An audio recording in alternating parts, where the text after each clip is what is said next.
Here's a burning question. What came first, the YouTube modeler or the shop card? Things that make you go, Seriously though, I've noticed, I'm new to the community, I've noticed the shop card phenomenon, which is really sweet, really cool, but I didn't know anything about it. Just by watching videos and seeing shop card shoutouts, did I realize what they were. And I think they're awesome, but I've never seen it in any other kind of community. So who was the first guy to get a shop card to send that out? Who started that trend? I don't have shop cards, but I do have the stickers. That's probably all I'll do for now. I may do shop cards in the future, I don't know, but who started that? Does anybody know? Drop a comment if you know. The 58 Chevy is looking good. It is not a paint disaster anymore. Tamiya purple, Tamiya light blue pearl, buried in about 6 or 7 coats of Tamiya clear, color sanded and polished. I actually only color sanded the roof, the hood, and the deck lid because there was some dirt, there's some trash in the paint. That's all it really needed. I guess my prep work was so good that it just came out really smooth. I polished it and it's looking really shiny and it's coming along. I decided on a grill. I decided on the custom grill bar but with the stock parking lights. It was a little too wide and there was gaps over here because this grill is designed to go in the kind of rolled pan, rolled molded grill thing that comes in the kit. So it's not really designed to go in the stock, surround. So when I put it in there, there was some gaps between the grill bars and the end, and it looked kind of funky. So I just glued the stock parking lights over the top. So it's got a stock/custom look to it. When working on the interior, man, I have just not been a very good interior guy. I'll try to make my paints really nice and my engine's really cool, and then my interiors are just the worst. So I try to step up my game a little bit in here. I'm gonna take the door off because it's not attached yet. Trying to step up my interior game here. So let's see if we can see in there. So I use the buckets, and that is flocked. I'm gonna tell you about that flocking here in just a minute. And we also use the kit center console. The dash is all, and the accent color is all that light blue from the kit.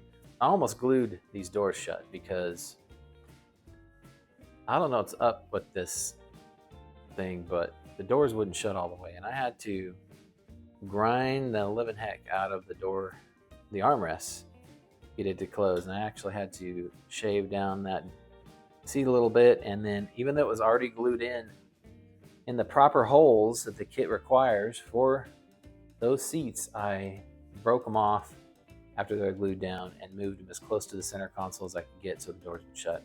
And now they do shut pretty good. So we're gonna go on with that. Man, what a pain opening doors are. Not a fan. Really just like my closed doors because I like them to fit really nice. And when they're open like that, it's hard for them to close and to fit good. So still have some work to do on the door panels on that one.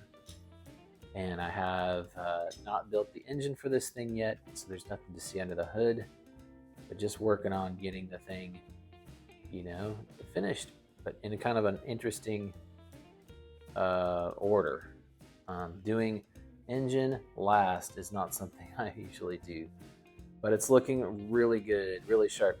One thing that was slightly bummed about, but not too, was that the clear really darkened down that blue, and so the contrast between the blue and the purple was not as much once it was cleared. But man, that's fine. If it was silver, it would have popped a little bit more. But for example, the paint around the side spear almost disappears because it's so small, and the paint color is so similar to the purple. Same with the rockers. But I'm still just loving it. I love the layout. A very Larry Watson styled paint job, and it's coming together, and it's looking good.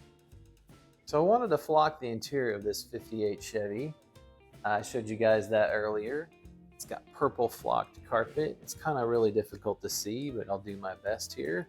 Show it to you again. Yep. Came out really well. Well, I'm kind of a cheapskate, so I was looking around on Amazon for flocking, and I found something that I thought I should share. This is velvet nail kit, and it is $6.50 with free shipping, prime shipping. Came with all these different colors, including that purple. The purple is now gone. I ordered another set because, as you can see, there's not much they send you. However, I was able to do the entire floor in that 58 with one of these, but I need more because now I want to do the door sills. I want to do the door sills so it kind of matches and there's not that huge piece of plastic there. So I ordered another kit, but actually if you ordered two of these and you had all, it was $6.50 times two, what is that, $13? $13 you would have enough to do a model, and with all these different colors, which I think is pretty good. I have not priced model flock lately. I know that you get a lot more of it, but you don't get free shipping usually from hobby websites. And so this is on Amazon. I'll put the link in the description. I do not know these people. I'm not making any money off this. This is not a paid ad. I just thought that's a pretty good deal, and it's the exact same stuff as model flocking. And I guess they paint nails and then put this stuff on there and you can have furry nails. I guess that's a thing. I don't know, but check it out. Flocking for nails for your model car. Just a quick update on the USAC build.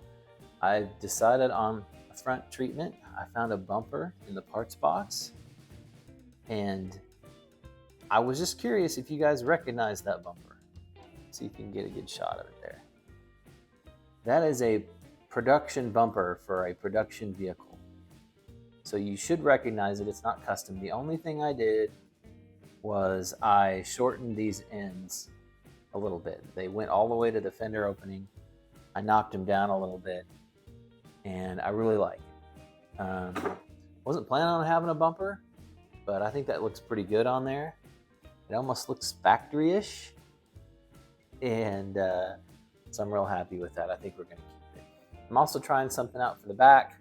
I originally I'd always planned to do 50 Merc taillights there, and I may still, but I'm trying out this number here. I found this in the AMT grills, custom grills pack, and I ground it down with a tool that I'm going to show you in a minute, and it's looking good for like a taillight / Nerf bar thingamajigger. And then I'll put the license plate down under there. And I went ahead and painted the lenses stoplight red metallic just so I could get the full effect of it. And I think I like it. I think it does justice to the custom touches of the car or the truck. It's a little bold for me, but I'm trying to be bold. This truck is the most I've ever customized a kit ever. I really just usually build them pretty stockish, but I'm trying to challenge myself, and I like the way it's turned out. So the section, the chop, moving the fender openings, I've never really done that stuff before all at once in one kit. But I'm kind of getting tired of this thing, I'll be honest, so I'm ready to wrap it up and put some paint on it, and then you guys will just have to wait till January for the reveal. Guys, check out this cool tool. I got this out to grind down the bumperette thingy because it was really proud. It stuck out really, really far. I wanted to grind it down, and I remembered I had this thing, and I was like, I gotta show these guys this thing. I got this off Instagram several years ago from CraftyB. CraftyB is a hot rodder artist in Michigan, and he made these, and they're so cool. It's just a little grinder. I don't know what else to call it.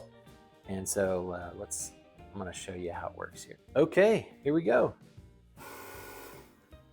It's got a variable speed power, so I can slow it down, speed it up. And it's really cool for grinding. It's not super duper practical, but when it comes in handy, it really comes in handy. You can just quick release the band right here, and it's on an aluminum base that was all nice and polished, but I've used it several times, so it's a bit dirty. But depending on what I'm doing, depending on what I'm using it for, it can really come in handy, especially that little bench right there, and you can push what you're working on right up against that thing, and it works out pretty good. And it's just really, really neat looking. I like having it around to look at. So what is your coolest tool that you have? It may not be the most useful. What's the coolest tool that you have? This is clearly my coolest tool. So thanks guys for coming by the channel. Don't forget to like, subscribe, and comment. I love your comments. I read everyone. I respond to any question you may have. Take care.